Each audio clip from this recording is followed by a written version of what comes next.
a year of scams. Endless saga of scam.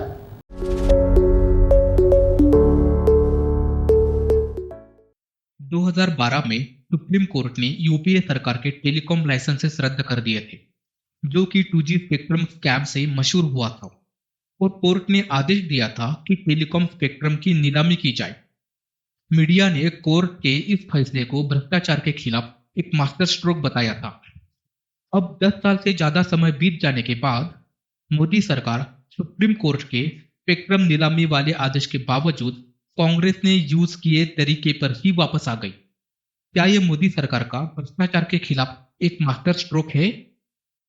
जब 2012 में court ने यूपीए सरकार के टेलीकॉम लाइसेंस रद्द करने के बाद आदेश दिया था कि टेलीकॉम स्पेक्ट्रम की नीलामी की जाए, अन्ना हजारे का भ्रष्टाचार विरोधी आंदोलन भी इसी वक्त चल रहा था। कोर्ट के इस आदेश ने भी आंदोलन में काफी योगदान दिया और मीडिया भी भ्रष्टाचार के नए नए खुलासे कर रही थी। ये सभी घटनाओं से चारों तरफ भ्रष्टाचार के खिलाफ लहर बन गई थी। इस सब का फायदा बीजेपी को हुआ और अगले लोकसभा इलेक्शन में मोदी की एनडीए सरकार केंद्र में आई। अब 10 साल से ज्यादा समय बीत जाने के बाद साल 2023 की गर्मियों में मोदी सरकार ने भारत के टेलीकॉम सेक्टर में नया फैसला लिया। ये फैसला था ब्रॉडबैंड सर्विस देने के लिए सैटेलाइट के यूज करने का। 2012 में सुप्रीम कोर्ट ने आदेश दिया था कि स्पेक्ट्रम की नीलामी होनी चाहिए। इस आदेश के बावजूद मोदी सरकार कांग्रेस ने यूज किए तरीके पर ही वापस आ गई, जो कि सुप्रीम कोर्ट ने 10 साल पहले ही रद्द कर दिया था और स्पेक्ट्रम की नीलामी के आदेश दिए थे, यानी फिर से मनमानी तरीके से स्पेक्ट्रम को बांटने की नीति। दिसंबर 2023 में मोदी सरकार ने आनन फानन में संसद के माध्यम से एक नया टेलीकॉम बिल पास करवाया। इस नए कानून के बनते ही सरकार के आदेश पर सैटेलाइट स्पेक्ट्रम को बांटने की इजाजत मिल गई और नीलामी वाले तरीके से छुटकारा भी। इसी के साथ सरकार ने नीलामी हटाने के कानूनी मंजूरी के लिए सुप्रीम कोर्ट में एक रेफरेंस याचिका भी दायर कर दी थी। नए कानून के चलते सैटेलाइट स्पेक्ट्रम की होड़ में सिर्फ एक ही कंपनी शामिल हो पाई, जो थी वनवेब इंडिया। सिर्फ इसी कंपनी के पास जरूरी लाइसेंस और स्पेस ऑथराइजेशन दोनों मिले। OneWeb India international satellite company Eutelsat OneWeb की भारतीय सब्सिडियरी कंपनी है। इसका हेडक्वार्टर लंदन में है। यूटेलसैट वनवेब में सबसे बड़ी शेयर होल्डर भारती एयरटेल है, जो कि टेलीकॉम कंपनी एयरटेल की पेरेंट कंपनी है। 24 अगस्त 2021 को वनवेब टेलीकॉम डिपार्टमेंट से सैटेलाइट या VMPCS लाइसेंस द्वारा ग्लोबल मोबाइल पर्सनल कम्युनिकेशन मिलने वाली पहली कंपनी बन गई। सैटेलाइट के जरिए ब्रॉडबैंड सर्विस देने के लिए सरकार की जो 2 शर्त थी, एयरटेल ये दोनों शर्त पूरा करती थी। प्रेस के जरिए जारी एक बयान में कंपनी ने कहा, यूटेलसैट वनवेब स्पेक्ट्रम का अलॉटमेंट होने के बाद कमर्शियल सर्विस लॉन्च करने के लिए रेडी है। हालांकि सरकार ने अभी तक सैटेलाइट स्पेक्ट्रम बांटे नहीं है, पर इलेक्ट्रल बॉन्ड का डेटा कुछ सवाल जरूर खड़ा करता है।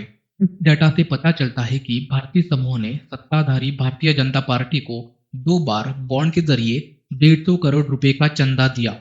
ये बॉन्ड सैटेलाइट स्पेक्ट्रम की नीलामी की जरूरत को खत्म करने वाले नए कानून को पेश करने से पहले और बाद में खरीदे गए और महीने भर के भीतर सरकार ने वनवेब को स्पेक्ट्रम पाने के लिए जरूरी मंजूरी भी दे डाली। भारतीय एंटरप्राइजेस के अलावा यूटेलसैट वनवेब के शेयरधारकों में यूके सरकार, फ्रांसीसी सैटेलाइट कंपनी यूटेलसैट और जापानी इन्वेस्टमेंट बैंक सॉफ्ट बैंक भी शामिल है। इन देशों के स्ट्रिक्ट एंटी करप्शन स्टैंडर्ड को देखते हुए एक्सपर्ट का कहना है कि इलेक्ट्रल बॉन्ड से रिलेटेड खुलासों से विदेशों में भी इसका असर दिख सकता है। ट्रांसपेरेंसी इंटरनेशनल के लीगल एक्सपर्ट कुछ अमीन कहते हैं, यह कहना ठीक होगा कि अगर यूटेलसैट वनवेब को एयरटेल के बॉन्ड लेने और भाजपा को डोनेशन के बारे में पता था, तो यूके भ्रष्टाचार कानून के तहत यूटेलसैट वनवेब अपराधी होने की पॉसिबिलिटी को नकारा नहीं सकता। रिलायंस जियो जैसे घरेलू टेलीकॉम कंपनी से लेकर एलॉन मस्क की स्टारलिंक समेत कई विदेशी कंपनियां भारत में सैटेलाइट स्पेक्ट्रम लेने के लिए होड़ में शामिल थी। इस स्पेक्ट्रम को कैसे बांटना चाहिए, इसको लेकर मोदी सरकार ने अप्रैल 2023 में कंपनियों को सलाह बताने के लिए कहा। इसमें 2 कंपनी रिलायंस जियो और वोडाफोन इंडिया ने नीलामी की, जबकि एयरटेल, अमेजॉन और स्टारलिंक सहित कई ने नीलामी नहीं होनी चाहिए ऐसा कहा। भारती ने कहा सैटेलाइट स्पेक्ट्रम की नीलामी करना ना तो ठीक है और ना ही पूरी तरह से ट्रांसपेरेंट, क्योंकि सैटेलाइट स्पेक्ट्रम में एक कंपनी की हिस्सेदारी नहीं है।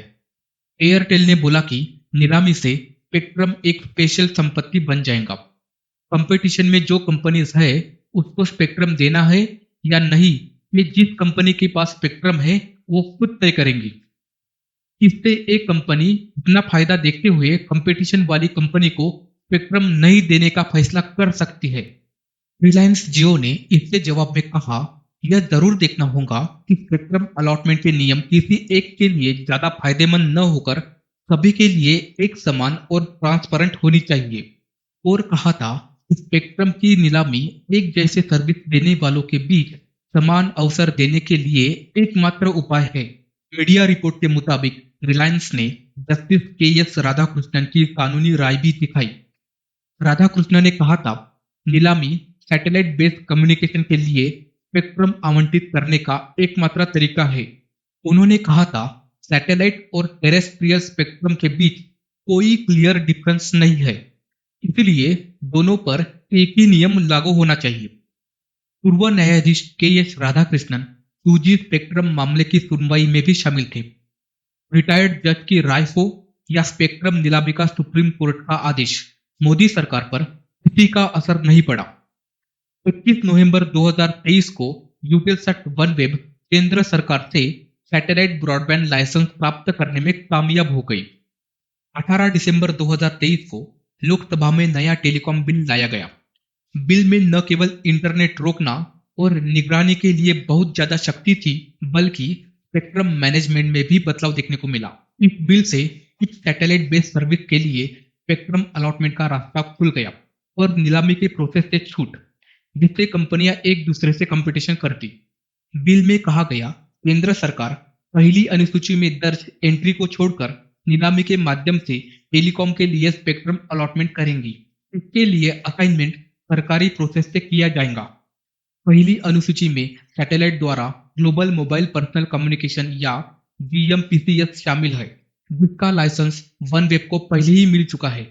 संसद में बिल का बचाव करते हुए टेलीकॉम मंत्री अश्विन वैष्णव ने कहा, दुनिया भर में सैटेलाइट स्पेक्ट्रम को सरकारी तरीके से बांटा जाता है, कहीं भी इसकी नीलामी नहीं की गई है। पार्लियामेंट के दोनों सदनों से 143 विपक्षी सांसदों के निलंबन के बाद 20 दिसंबर को ये बिल लोकसभा में ध्वनिमत से पारित हो गया।